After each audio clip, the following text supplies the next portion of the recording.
The shock that is coming out of Iran is not just a headline. It is not just another geopolitical story that people argue about for 2 days and then forget. It is a pressure point in the system. And when a pressure point gets hit in the wrong place, the effects do not stay in one place.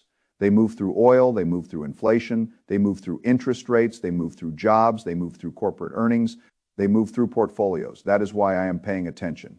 Most people will look at this and see fear. They will see oil prices rising, they will see television anchors shouting, they will see markets falling, and they will feel the impulse to do exactly the wrong thing at exactly the wrong time. A smaller group will understand the machine.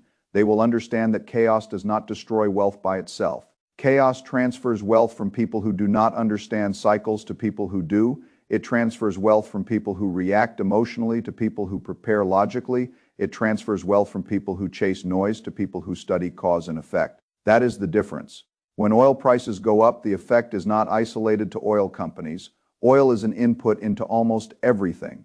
It affects transportation, it affects manufacturing, it affects shipping, it affects the cost of food, it affects the cost of goods, it affects how people feel every time they open their wallet. When the price of energy rises sharply, inflation pressure comes back into the system. When inflation pressure comes back, the central bank has less room to help. That is the part most people miss.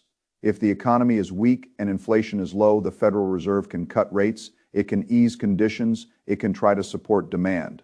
But when the economy is weak and inflation is rising, the central bank is trapped. If it cuts too aggressively, it risks making inflation worse. If it does not cut, it risks letting the weakness spread. That is the basic pattern of stagflation. It is one of the hardest environments for ordinary investors to understand because the normal playbook stops working. Bad growth would usually be solved with easier money. Bad inflation would usually be solved with tighter money. But when both happen at the same time, the system has a conflict inside it, and conflict inside a system creates volatility. This is why investors get wiped out. They do not get wiped out because there is bad news. There is always bad news. They get wiped out because they do not understand what kind of bad news it is, where it travels next, and what it does to different assets, different companies, and different cash flows.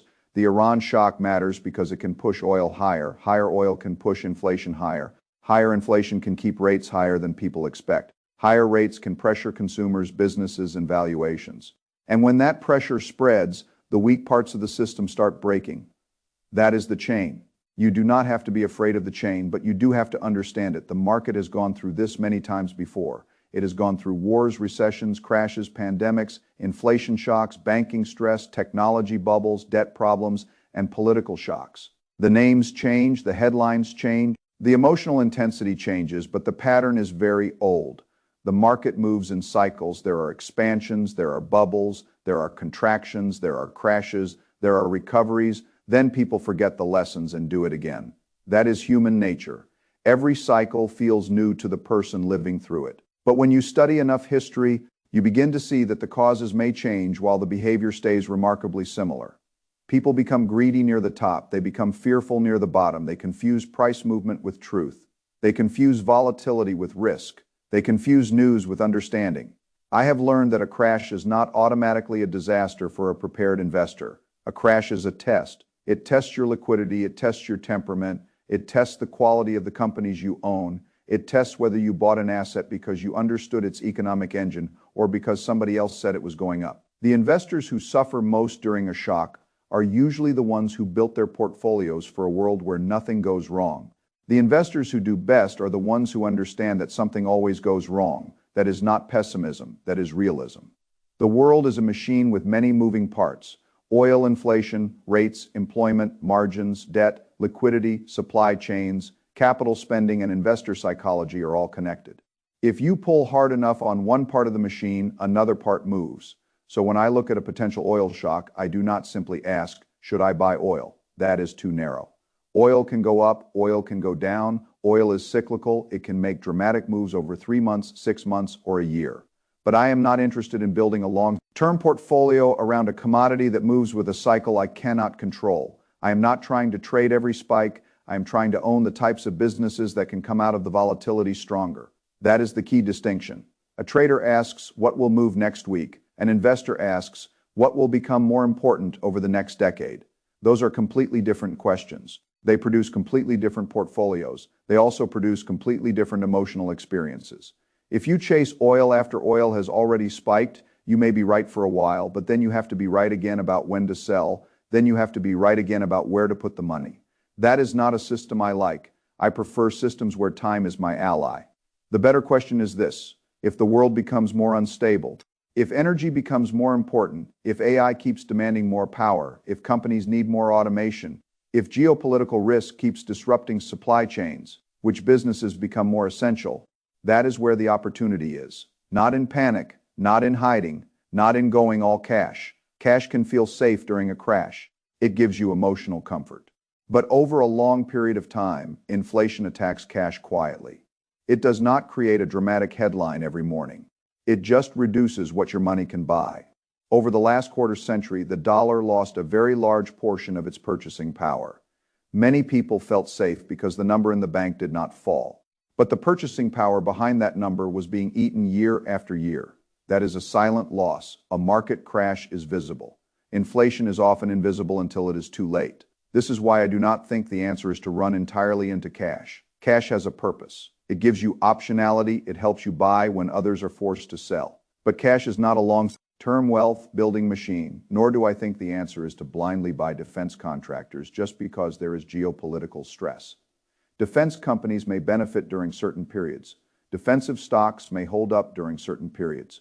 Consumer staples, healthcare, and telecom may give investors comfort in a crisis. But comfort and long-term compounding are not always the same thing.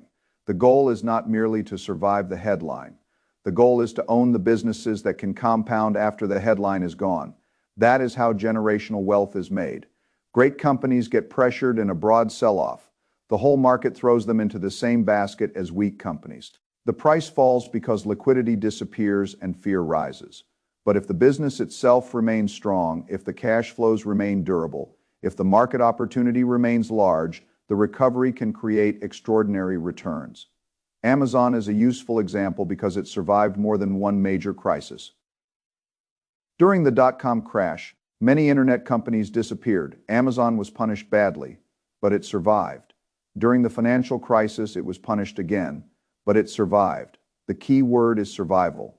A great business that survives a crisis often emerges with less competition, a stronger position, and a longer runway. That is what I look for. I do not want weak businesses that look cheap. I want strong businesses that temporarily become cheap because the whole system is scared. There is a very big difference. Weak businesses can go from cheap to cheaper to gone. Strong businesses can go from expensive to reasonable to compounding machines if you buy them with discipline.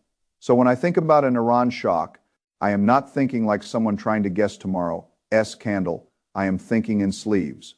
A portfolio should have a structure.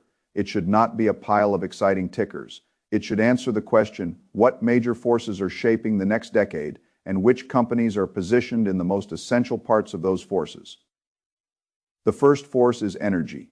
AI is the most power-hungry technological wave we have ever seen.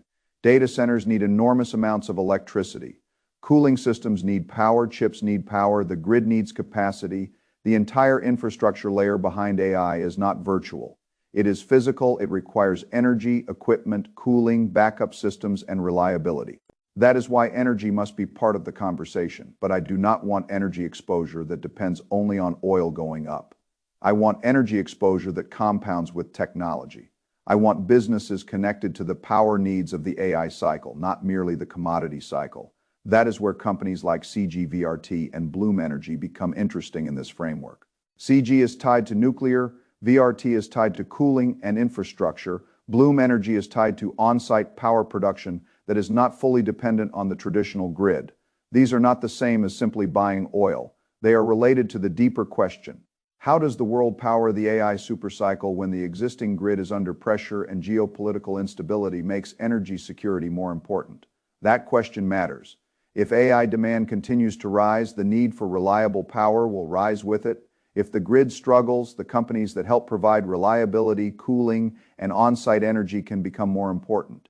If oil shocks increase the pressure on energy costs, the need for resilient infrastructure becomes more obvious. That is the kind of cause and effect chain I care about. The second force is memory. Most investors understand GPUs now because the market has already taught them to understand GPUs. But AI does not only need GPUs. As AI systems become more complex, as models use more context, as agents and superagents perform more tasks, the need for memory grows. A system that thinks more, stores more, retrieves more, and processes more requires more memory. That creates a bottleneck. And bottlenecks are important because in markets, the scarce part of the system often captures value. If demand rises faster than supply can respond, the companies that control the bottleneck can benefit. The memory market is highly concentrated. A small group of companies controls most of it in the framework of the source document. Micron stands out because it is the US-centered name in that group and because high bandwidth memory is directly connected to AI data center needs. That does not mean the stock goes up in a straight line. No important stock does. It means the business sits at a pressure point in the system. If AI complexity increases and memory demand rises, the companies providing that memory matter. If the market sells off because of a geopolitical shock, a strong memory company tied to AI infrastructure may become more attractive, not less, provided the fundamentals continue to support the thesis. That is how I think the third force is production. AI is not just an idea.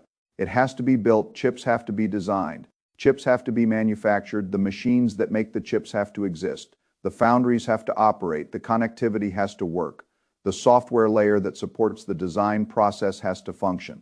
This is the production sleeve NVIDIA and AMD address. The GPU side of the problem, ASML, is critical because lithography is one of the deepest bottlenecks in semiconductor manufacturing. TSMC is central because it manufactures the chips at scale. ARM and Cadence are connected to design. AET is connected to connectivity. This group matters in ordinary times. It matters even more when the world becomes chaotic. In a stable world, production efficiency creates advantage. In a chaotic world, production capability becomes strategic. Countries, companies, and investors all begin to understand that whoever controls the critical production layers controls more than profits. They control resilience. Geopolitical stress makes this more obvious. Supply chains are not abstract. They are physical and political. They depend on factories, ports, energy, rare equipment, and trust between countries.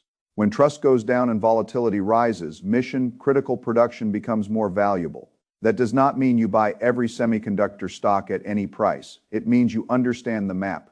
If the market gives you a chance to buy the strongest parts of the production chain at materially better prices during panic, you should at least know what you are looking at before the panic begins. Preparation comes before opportunity. The fourth force is decision, making in chaos. This is where Palantir appears in this framework. In periods of uncertainty, the most valuable systems are the ones that help governments and companies see reality more clearly, connect data, make decisions, and act faster.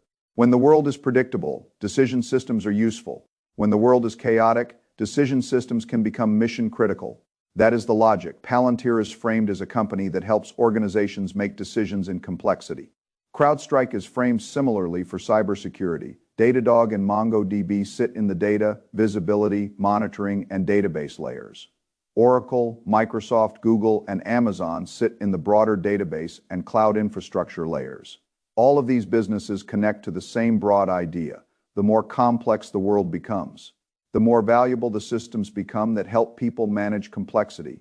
Chaos increases the need for visibility. Cyber risk increases the need for protection. Data growth increases the need for storage, monitoring, and access. AI increases the need for cloud infrastructure and decision platforms. Geopolitical stress increases the value of systems that can operate under uncertainty. This is why I do not look at these companies as isolated tickers. I look at them as parts of a system. Energy powers the system. Memory supports the system. Production builds the system. Data and decision software helps the system operate. Automation and productivity tools help the real economy adapt. That leads to the fifth force, automation and real-world productivity. If energy becomes expensive, if labor gets pressured, if supply chains become unstable, if inflation squeezes margins, companies must find ways to do more with less. That is productivity, that is automation, that is where the real economy meets technology. Tesla is connected to robotics and autonomous driving in this framework. Meta is connected to digital advertising becoming more efficient. Amazon is connected to AWS and its retail data advantage. SoFi is framed as a financial technology play, with Robinhood also added as an honorable mention. The common thread is productivity. Businesses that help people and companies operate more efficiently can become more valuable in a world where costs are rising. This is a basic principle. When pressure rises, efficiency becomes more important. When efficiency becomes more important, tools that improve productivity gain strategic value. Again, price matters. A great business bought at a terrible price can still produce a painful experience. A speculative business bought without a system can still damage a portfolio, but if the market gives you weakness in businesses tied to durable productivity trends, you should understand what you own and why you own it. That is the difference between panic buying and disciplined buying. The right companies are not enough. You also need the right system. This is where many investors fail. They make a list. The list may even contain excellent companies, but then they buy too much too fast, or they wait forever for the perfect bottom, or they use margin, or they sell during the first drawdown, or they confuse conviction with stubbornness. A watch list is not a strategy. A strategy defines how you buy, how much you buy, when you add, what role each position plays, how much risk you can tolerate, and what would make you change your mind. I believe in buying slowly. Slow buying protects you from your own ego. It recognizes that nobody knows the bottom. It gives you room to be early and wrong without being destroyed. It keeps you from turning a good long-term thesis into a bad short-term trade. If the shock comes and markets fall, the natural human impulse will be to either freeze or rush. Both are dangerous. Freezing can cause you to miss opportunity. Rushing can cause you to exhaust your cash before the real opportunity appears. The better approach is systematic. You build a core. The S&P 500 can be that core for many investors because it gives broad exposure to the productive capacity of major American businesses. Then you build around that core with carefully selected companies that represent the major forces you believe will matter. Over the next decade, you do not use margin, you do not borrow to buy volatility, you do not take debt to prove you have conviction. Leverage turns ordinary volatility into forced selling. It takes a temporary market decline and can make it permanent. If you are a long-term investor, forced selling is one of your biggest enemies. You also do not panic buy. Panic buying is the mirror image of panic selling. In both cases, emotion is driving the decision. The investor who panic sells is trying to stop pain. The investor who panic buys is trying to stop regret. Neither one is operating from principle. A principled investor plans before the price moves. That plan can include a DCA process where you buy in stages. It can include rules for adding when a stock falls by certain amounts. It can include a maximum position size. It can include a required review of fundamentals before each addition. It can include a distinction between core holdings and speculative holdings. The exact method is less important than the existence of the method. Without a method, the market will eventually find your weakness. If you are impatient, it will tempt you to chase. If you are fearful, it will tempt you to sell. If you are overconfident, it will tempt you to concentrate too much. If you are insecure, it will tempt you to copy someone else without understanding why. The market is very good at exposing people. That is why I focus on principles. The first principle is that crashes do not end strong portfolios by themselves. Inflation and bad behavior are usually more dangerous. A crash is painful. It can cut prices quickly. It can make the screen look terrible. But if you own strong businesses and you are not forced to sell, a crash can be temporary. Inflation, on the other hand, compounds against you every year, and bad behavior can destroy a portfolio at any time. The second principle is that revenue and profits matter over the long run. Narratives can dominate the short run. Fear can dominate the short run. Valuation arguments can dominate the short run. Insider selling headlines, political stories, social media opinions, and expert arguments can dominate the short run. But over the long run, the market follows the economic engine. Revenue, margins, cash flow, and the ability to grow profitably matter. If a company continues to increase revenue and improve margins over many years, the stock price eventually tends to reflect that. If a company has a beautiful story but poor economics, the story eventually breaks. This is why I do not obsess over every headline. A good investor must separate signal from noise. The signal is the business, the noise is everything that makes you forget the business.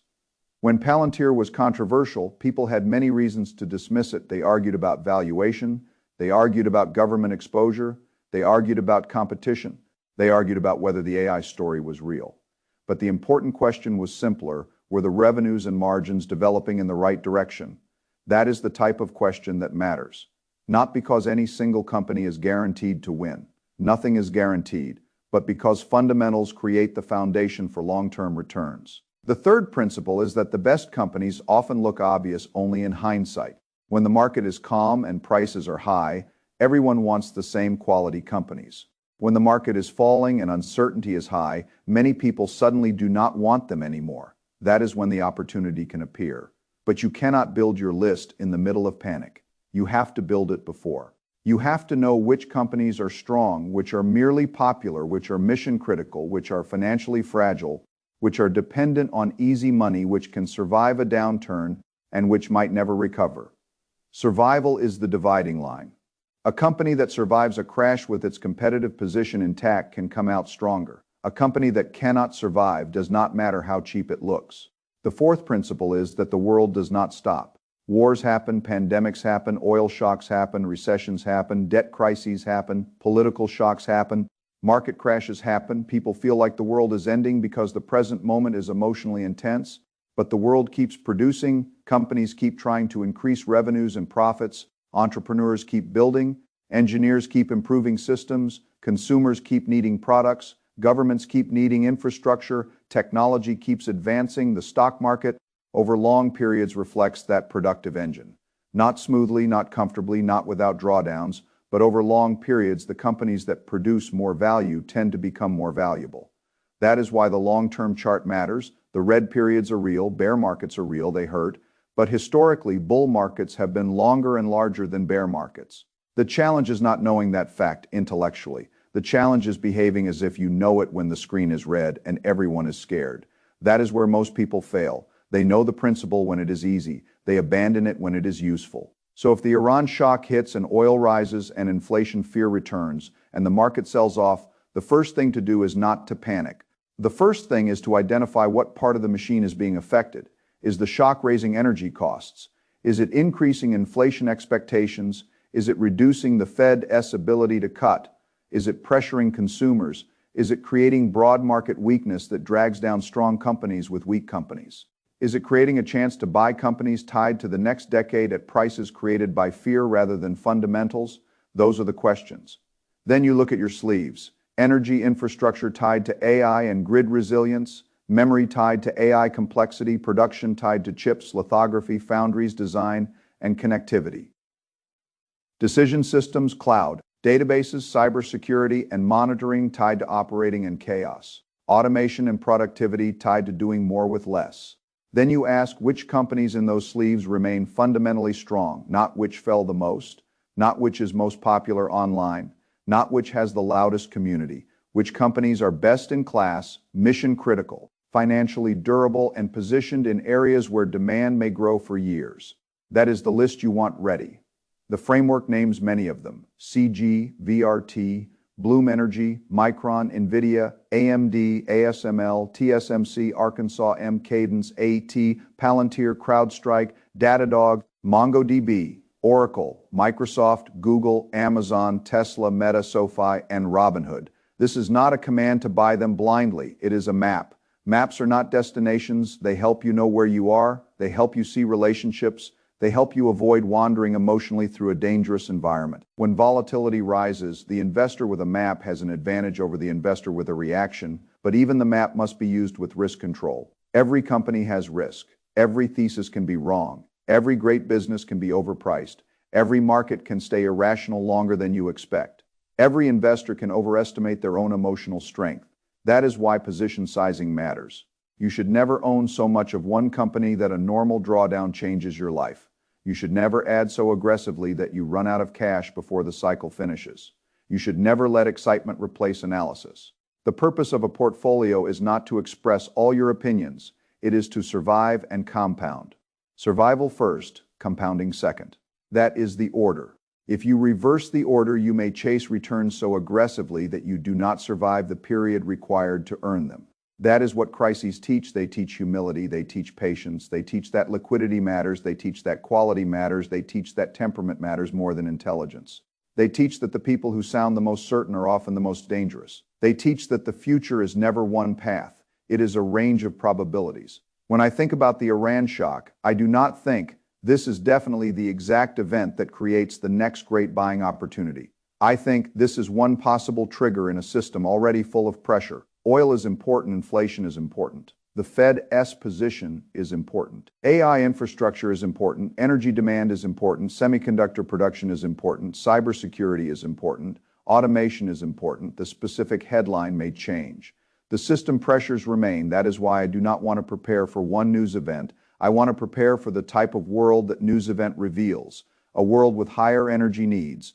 A world with more geopolitical instability. A world where AI infrastructure becomes more physical, not less. A world where memory, chips, cooling, power, clouds, cybersecurity, and decision systems become more essential. A world where weak companies get exposed and strong companies gain share. A world where inflation quietly destroys people who think cash alone is safety. A world where panic creates opportunity for those with discipline. That is the world I am preparing for, and the preparation is not complicated. It is not easy, but it is not complicated. Build the core. Study the sleeves. Know the companies. Watch the fundamentals. Buy slowly. Do not use leverage. Do not panic. Do not try to call the exact bottom. Do not let the news cycle control your behavior.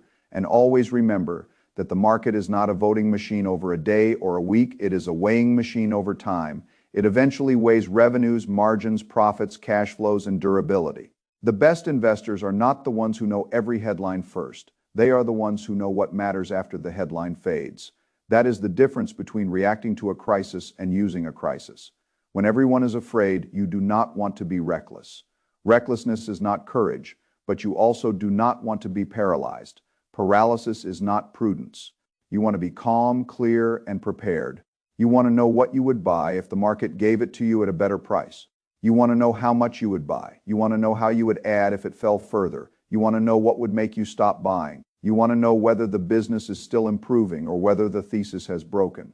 That is what separates a system from a slogan. Buy when there is blood in the streets is not enough. You must know what to buy, why to buy it, how much to buy, and how to survive. Being early is common. Being early with no plan is dangerous. Being early with cash, patience, and a strong thesis can be very profitable. So when I look at the coming shock, I do not see only danger. I see a test of preparation. If you own poor businesses, the shock can expose them.